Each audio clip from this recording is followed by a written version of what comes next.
కేసీఆర్ గారు అడిగిన తర్వాత ఇప్పుడు రేవంత్ రెడ్డి గారు చెప్తుంది ఏంది, నిన్న ఆయన చాలా క్వశ్చన్స్ అడిగారు ఆ రోజు తెలంగాణ భవన్లో ప్రెస్ మీట్ పెట్టినప్పుడు పాలమూరు రంగారెడ్డి జిల్లా గురించి. నిన్న ఆయన మాట్లాడిన మాటలు చూసుంటారు సీఎం రేవంత్ రెడ్డి గారు. ఆయన అడిగిన ఒక్క ప్రశ్నకైనా సమాధానం వచ్చిందా? రేవంత్ రెడ్డి రియాక్షన్ ఎట్లుందంటే ఈ డిపిఆర్ల గురించి మాట్లాడలేదు, లేకపోతే ఏది కూడా మాట్లాడాలంటే ఆయన తెలియాలి కదా, ఆయన తెలియదు. ఆదిత్యనాథ్ దాస్కు మొత్తం అప్పచెప్పేసిండు, చంద్రబాబు చెప్పిండు కాబట్టి. ఆయనే 9.5 సంవత్సరాలు తెలంగాణ ప్రాజెక్టులను వ్యతిరేకిస్తూ సంతకాలు చేసిన వ్యక్తి ఆయన. కేఆర్ఎంబి దగ్గర ఆయన సంతకాలున్నాయి, జిఆర్ఎంబి దగ్గర ఆయన సంతకాలున్నాయి, అపెక్స్ కమిటీ దగ్గర ఆయన సంతకాలున్నాయి. అటువంటి తీసుకొచ్చి మన నెత్తి మీద పెట్టినప్పుడే తెలంగాణ ప్రజలకు అర్థం కావాలి. మరణశాసనం తెలంగాణకు ఆదిత్యనాథ్ దాస్, అది విధించింది చంద్రబాబు నాయుడు, దాన్ని అమలు చేస్తున్నది రేవంత్ రెడ్డి. కాబట్టి ఆయనకి ఈ విషయాల మీద ఆయనకు అవగాహన లేదు, ఆయనకు ఆలోచన లేదు, ఆయన చేయాలనే పట్టుదల కూడా లేదు. ఆయన ఏంటంటే ఒక్కరోజు నేను ముఖ్యమంత్రి ఉన్నా, నేను తెలంగాణ మాజీ ముఖ్యమంత్రి అంటారు కదా నన్ను. అంటే ఆ ముఖ్యమంత్రి కావాలన్న తపన, డబ్బులు సంపాదించుకోవాలన్న తపన తప్ప పాలమూరును బాగు చేద్దామన్న తపన ఆయనకి ఏ కోశాన లేదు. ఉంటే కనుక దాదాపు 4-5 లక్షల కోట్లు బడ్జెట్ ఖర్చు పెట్టాడు. అందులోకెళ్ళి 5,000 కోట్లు కూడా పెట్టడానికి ఆయనకు మనసు ఒప్పలేదు కదా, చేసేవాడు కదా. నిజంగానే ఈ పాటికి నీళ్లు వారాలి కదా. కేసీఆర్ గారు 9 నెలల్లో పూర్తి చేస్తా అన్నారు. ఎలక్షన్ కనుక ఇంకో 9 నెలలు వెనుక జరిగి ఉంటే పాలమూరు పూర్తి అయ్యేది. మరి దాన్ని ఆపింది నేనే కదా. చాలా వరకు ల్యాండ్ అక్విజిషన్ చేయగలిగారు, కొంత పెండింగ్ ఉండే. ఆ పెండింగ్ ఉన్నది కూడా ఈయన ఇప్పటివరకు క్లియర్ చేయలేదు. కాలువలు తవ్వలేదని ఉత్తమ్ కుమార్ రెడ్డి ఎద్దేవా చేసిండు కదా. మరి 2 సంవత్సరాల్లో మీరేమన్నా తట్టండి మను తీసినలా, మీరేమన్నా కాలువలు తవ్విలా? దీనికి సమాధానం చెప్పమంటే అడ్డగోలు బూతులు మాట్లాడిండు. లాగుల తొండలు ఇది చేస్తాం, పాత భాష. మళ్ళీ నీ అమ్మ నీ అవ్వట కొత్తగా నేర్చుకున్నాడు. ఇదివరకు అసెంబ్లీలో మాట్లాడినప్పుడు గుడ్లు వీకి గోళీలు ఆడతాం, కడుపులో పేగులు తీసి మెడకేసుకుంటాం. ఇప్పుడు ఏంటంటే నీ అవ్వ నీ అక్క కాడికి వచ్చిండు రేవంత్ రెడ్డి. అంటే ఒక ముఖ్యమంత్రి కాదు కదా, ముఖ్యమంత్రి ఆఫీసులో చెప్రాసి కూడా భాష మాట్లాడు. ఇటువంటి వాడి గురించి ఏం మాట్లాడాలమ్మా? మీరు నమ్మరు, నిజం చెప్తున్నా. చాలా రోజుల నుంచి మీలాంటి వాళ్ళతో నేను మాట్లాడాలంటే ఆయన స్పీచ్ వినాలి కదా అని చెప్పి ఒక 45 నిమిషాల స్పీచ్ను చాలా కష్టం మీద 20 సార్లు కట్ చేసి కొద్ది కొద్దిగా వింటుండేది. ఎందుకంటే నా తల నరాలు పలిగిపోతాయేమో, బీపీ ఎక్కువై. అంత చెత్తగా మాట్లాడతాడు. ఆయనకు సబ్జెక్ట్ లేదు, భాష లేదు, నోటి శుద్ధి కూడా లేదు. అబద్ధాలు చెప్పడంలో గోబెల్స్ తర్వాత ప్రపంచంలో మళ్ళీ ఈయనకే ఆ పేటెంట్ వస్తుంది. ఇప్పటి నుంచే అది ఆ గోబెల్స్ పేరు ఎవరు తీయరు, రేవంత్ రెడ్డి పేరు తీస్తారు. అట్లా పాపులర్ అండి ఆయన. గాడ్సే కదా గాంధీ పాపులర్ అయినట్టుగా గోబెల్స్ని అధిగమించి పాపులర్ అండి ఈయన.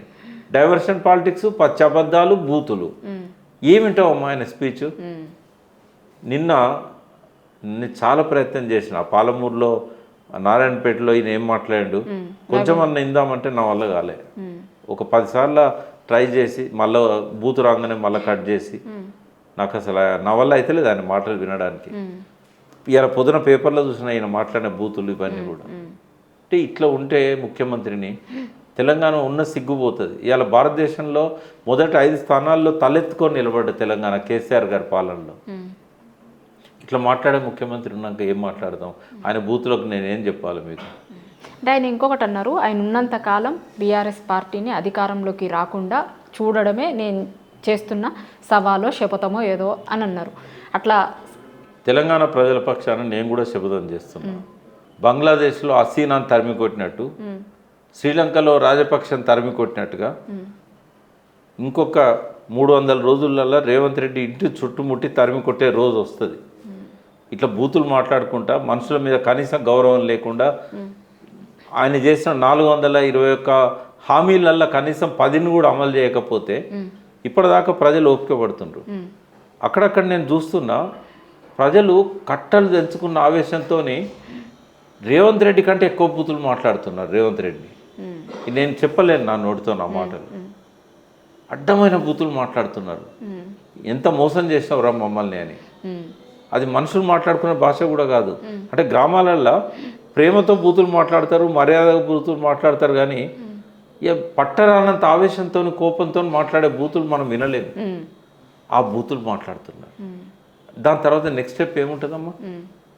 ఒక్క పిలిపిస్తే హైదరాబాద్కి వచ్చి ఆయన ఇంటినే కాదు మొత్తం జూబ్లీహిల్స్ని దిగ్బంధం చేసి దొంగతనంగా పోయి బేగంపేట పోయి ఫ్లైట్ ఎక్కిపోవాలి, లేకపోతే జిఎంఆర్ ఎయిర్పోర్ట్ పోయి ఫ్లైట్ ఎక్కిపోవాలి. అటువంటి పరిస్థితి తెచ్చుకుంటున్నాడు రేవంత్ రెడ్డి. ఇంకా 5 ఏళ్ళు ఉండు కాదు, ఇంకా 10 ఏళ్ళు ఉండు కాదు, కేసీఆర్ అని రానియకపోవడం కాదు.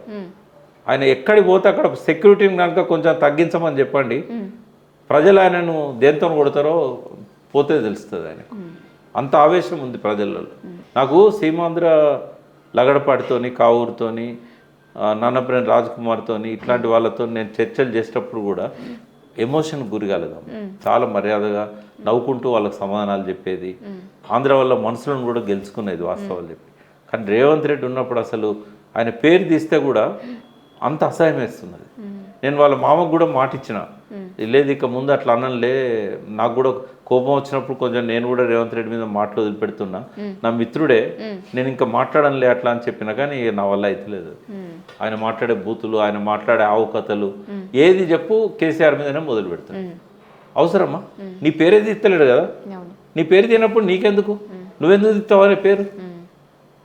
ఒక ముఖ్యమంత్రి పేరు తీయకుండా ప్రతిపక్ష నాయకుడు మాట్లాడినప్పుడు నీకు అవకాశం లేదా? పేరే తీయద్దంటే బూతులు ఎందుకు మాట్లాడుతున్నావు? నిన్ను అభినందించిన, ఒక తక్కువ వయసులో ముఖ్యమంత్రి అయినావు, కొద్దిగా ప్యాషన్ ఉంది, ఏదైనా చేయగలుగుతావు అని చెప్పి ఒక నమ్మకం పెట్టుకున్నాం. కానీ ఇంత దిగజారడమా? అవసరమా నీకు ఇంత దిగజారడం? ఈ మాటలు ఎందుకు అంటున్నాడు తెలుసా? దానికి వెనకాల ఒక ఉద్దేశం ఉంది, రేపు అసెంబ్లీకి ఎక్కడొస్తాడో అని. ఈ పచ్చి బూతులు మాట్లాడితే కేసీఆర్ రాడు. నేను కేసీఆర్ గారికి కూడా మీ ద్వారా విజ్ఞప్తి చేస్తున్నా, ఈ రేవంత్ రెడ్డి అంటే అసెంబ్లీలో ఉన్న రోజులు మీరు అడుగు పెట్టకండి. ప్రతిపక్ష నాయకుడు ఉన్నా కూడా ప్రజలతో ఉండండి, సమస్యలు తీసుకొని ప్రజల్లోకి వెళ్ళండి. అంతేగాని ఈ రకమైన బూతులు మాట్లాడేటోడు ఉన్నప్పుడు ఆయన సూచన విధేయుడని రాసుకుంటాడు. ఈ సుజన విధేయుడు లేనప్పుడు అక్కడ ఎందుకు ఉండాలి? సుజనుడే లేనప్పుడు ఎందుకు ఉండాలి? సభానాయకుడే సుజనుడు కానప్పుడు ఎందుకు ఉండాలి ఆడ? కాబట్టి రావద్దని కోరుకుంటున్నాను నేను. Thank you sir.